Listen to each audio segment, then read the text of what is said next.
while the United States want to consume Canada, make it the 51st state, says Donald Trump.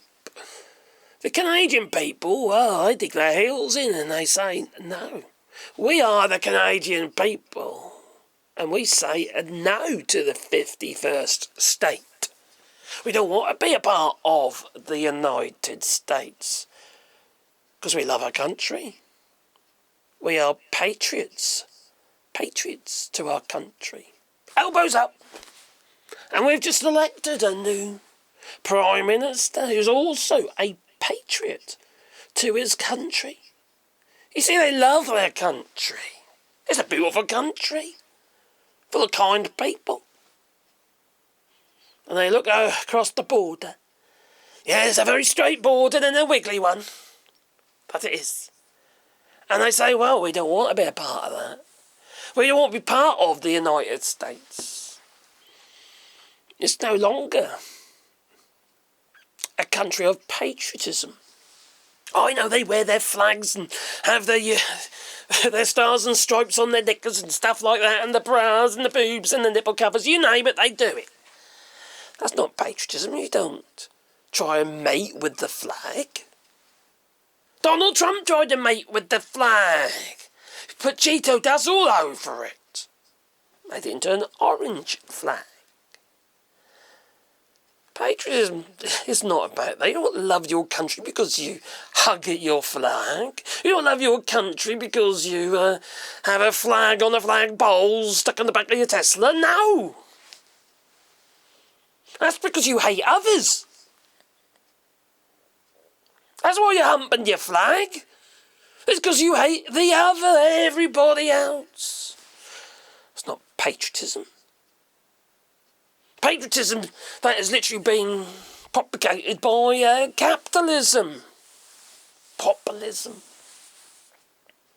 Well, the Canadian people have pushed back against the United States. They've said no to the 51st state, and they're looking further afield. And in fact, they're in talks with the European Union to sell them their cobalt, their lithium,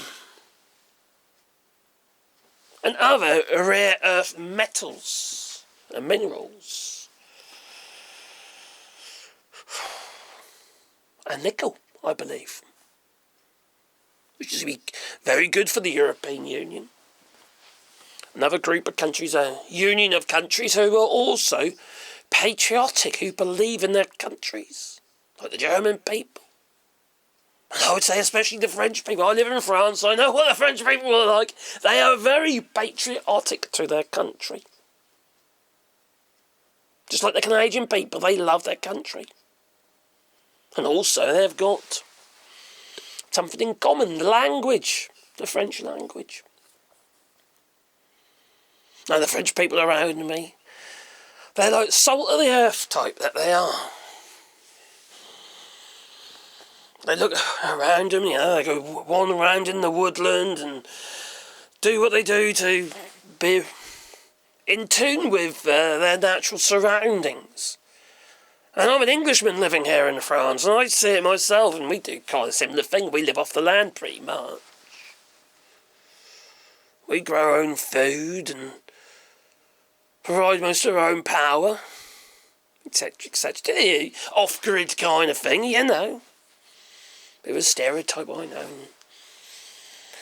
For immigrants living here in France, it's quite a popular thing to do, you see, live off the land. See, it's not that possible in some countries, like the United Kingdom. There ain't enough land. Got a country that's about 1.5 times bigger than in the UK, and we have opportunities to grow our own food. That's that connection with your land. And when I drive down the street, I see a couple of little old French people, probably in their 90s, him with his overalls on, French overalls, and with a little pinny, little checkered pinny. And there they are, hoeing their little plot of ground, where they're growing their food. They have a connection. Very patriotic people to their country and their land. And yes, they get upset when they feel it's been invaded, not just with, in some cases, you get a bit of racism as well, you do that anywhere, get that anywhere, don't you?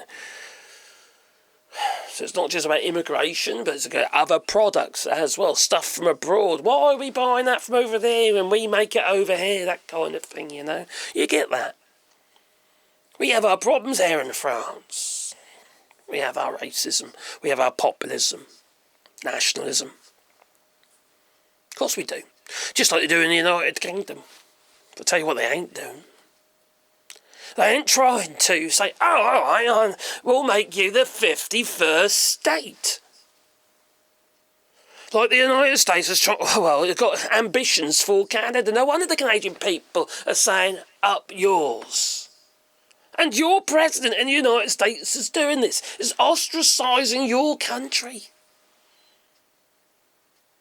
Now, if you are a patriot to your country, and I'm not talking about the flag humping, but if you are a patriot to your country, maybe you should stand up against the regime that is damaging it. And that is Donald Trump. Not the migrants. Not the workers from, economic migrants, workers from abroad and what have you, work in the fields, doing the jobs that you don't want to do. It's not them. It's Donald Trump. He's the anomaly. And all those who sail upon him.